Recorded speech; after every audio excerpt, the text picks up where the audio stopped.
What you're about to hear is a story that will shake you to your core. It's about a young woman who used her voice to inspire thousands, only to have that same platform become the reason for her death. This is the tragic tale of Sana Yousaf, a rising TikTok star whose 17th birthday became her final day on Earth.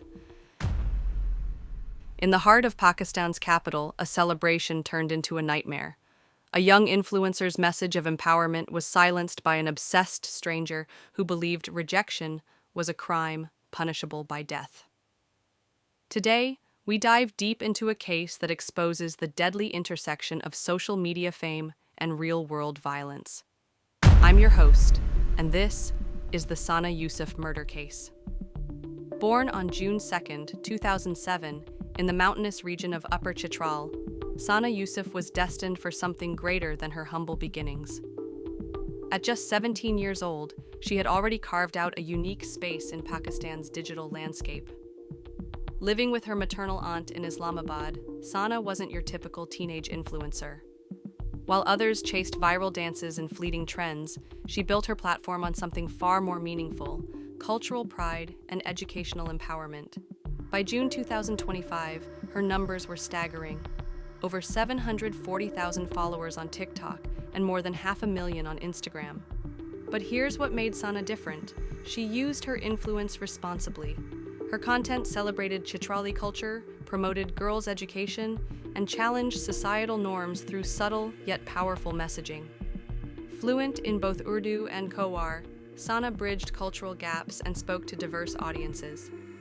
Her friends described her as intelligent, ambitious, and deeply rooted in her heritage. She was studying medical sciences, balancing her academic aspirations with her digital advocacy. But fame, as we know, comes with a price.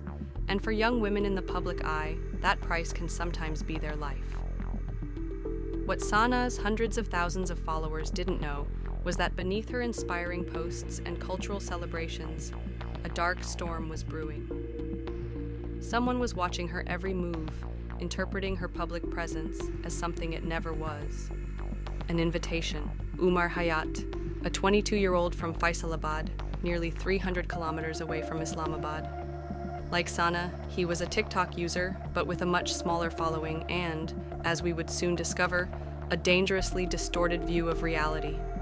Hayat had become fixated on Sana through her online content. What started as viewership evolved into obsession. He began making repeated attempts to contact her personally, attempts that Sana consistently rebuffed. The harassment escalated. Screenshots would later reveal obsessive messages filled with expressions of entitlement, masked as affection. When Sana blocked him, it only fueled his delusion. In his twisted mind, her rejection wasn't her right. It was a crime against him.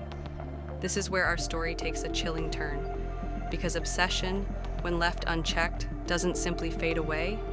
It festers, it grows, and sometimes it explodes. June 2nd, 2025. Sana Yousaf's 17th birthday. What should have been a day of celebration and hope for the future became the final chapter of a young life cut tragically short. That morning, Sana posted what would become her final TikTok video. A birthday montage featuring childhood photos, scenic shots of Chitral, and traditional music. Her caption was simple yet prophetic: 17 today. Alhamdulillah for the journey. She spent the day at home in Sector G, 13/1, with her aunt, the woman who had raised her since she moved to Islamabad. It was a quiet celebration in their modest home. Just the two of them, unaware that someone else had marked this date on his calendar. Meanwhile, 300 kilometers away in Faisalabad, Umar Hayat was preparing for a journey. This wasn't a spontaneous decision. Digital forensics would later reveal he had researched Sana's location and birthday in the days leading up to the attack. He armed himself with a 9mm pistol and began the 3-hour drive to Islamabad. By 5 p.m., the routine calm of their household was about to be shattered forever. At approximately 5 p.m., Umar Hayat arrived at Sana's home.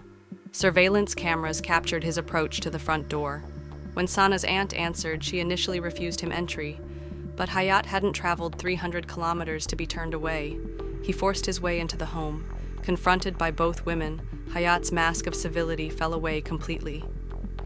He pulled out the firearm he had brought specifically for this moment and shot Sana twice in the chest at point-blank range. She collapsed immediately. Her aunt, in shock and terror, tried to intervene, but was powerless to stop what had already been done. Hayat fled the scene, leaving behind a young woman whose only crime was refusing the advances of a stranger. Neighbors, alerted by the gunfire and screaming, contacted emergency services. Police and rescue units arrived promptly, but it was too late. Sana Yousaf was declared dead at the scene. The post-mortem examination confirmed she had died instantly from multiple gunshot wounds to the upper body. There was no evidence of robbery. Her phone, laptop, and cash remained untouched. This was personal. This was about rejection, obsession, and a man who believed he had the right to take a life because he couldn't have what he wanted. Within hours of Sana's murder, the Islamabad police launched an intensive manhunt. They weren't just hunting a killer. They were racing against public outrage and the clock of justice. The evidence was overwhelming. CCTV footage confirmed Hayat's arrival and departure. Cell phone data traced his movements back to Faisalabad. Forensic evidence from the scene, including shell casings, painted a clear picture of premeditated murder. By the afternoon of June 3rd, less than 24 hours after the murder, police located Hayat in Faisalabad. He was arrested during a targeted raid without resistance. Inside the house, officers recovered the murder weapon, clothing matching the CCTV footage, and his mobile phone. Ballistic tests would later confirm what investigators already knew. The gun found in Hayat's possession was the same weapon that had ended Sana's life. On June 4th, Hayat was presented before a magistrate in Islamabad.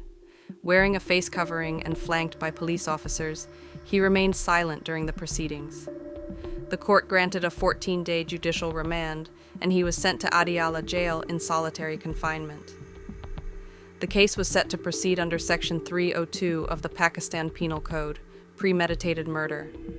If convicted, Hayat faces either the death penalty or life imprisonment. The murder of Sana Yousaf sent shockwaves across Pakistan and beyond. Her death became a rallying cry for women's safety in the digital age and highlighted the very real dangers that public figures, particularly young women, face from online harassment. Sana's final Instagram story showed her holding a birthday cake, smiling with her aunt. She had no idea that in just hours, her life would be over. Her last written message read, "I'm proud of where I come from and who I am." Those words now serve as both her legacy and a tragic reminder of the life that was stolen. This case raises uncomfortable questions about the intersection of social media fame and real-world violence. How do we protect content creators from obsessed followers?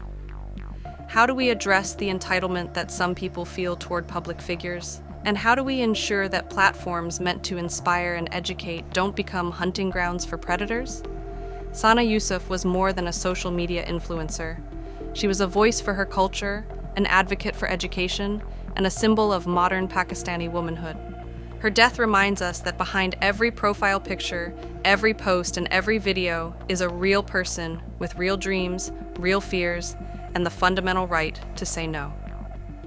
The legal proceedings continue, and we'll keep you updated on the outcome.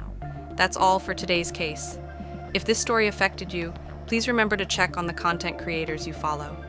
They're human beings deserving of respect and safety.